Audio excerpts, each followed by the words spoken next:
I'm Atrel Nashar in Washington. President Trump's escalating trade war causing stocks to plummet for a second straight day Friday. China announcing retaliatory tariffs on American products, major companies caught up in uncertainty, and firms like JP Morgan raising their odds of a recession. And yet, the White House is standing by its new trade policy.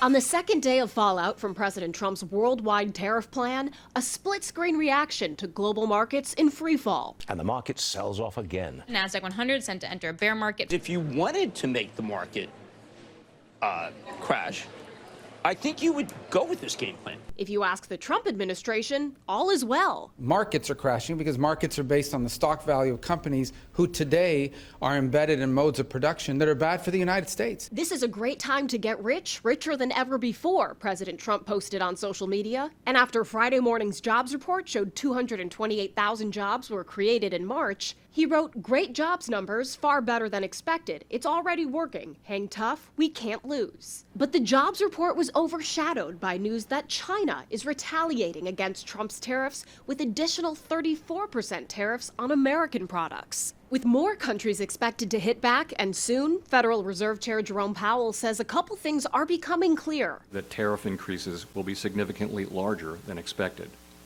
And the same is likely to be true of the economic effects, which will include higher inflation and slower growth. A recipe for a worst-case scenario, says JP Morgan. As things stand now, we're headed to recession. But President Trump, who says, "My policies will never change," is betting that all the economists are wrong and that his tariffs will correct what he calls major trade imbalances between the U.S. and trading partners, incentivize those trading partners to eliminate tariffs on American products, and push companies to move production here to the U.S.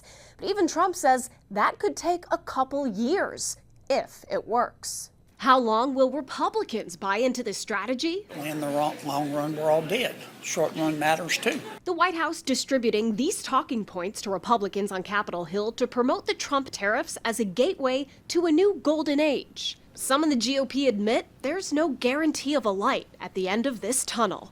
On Capitol Hill, I'm Atrel Nashar reporting.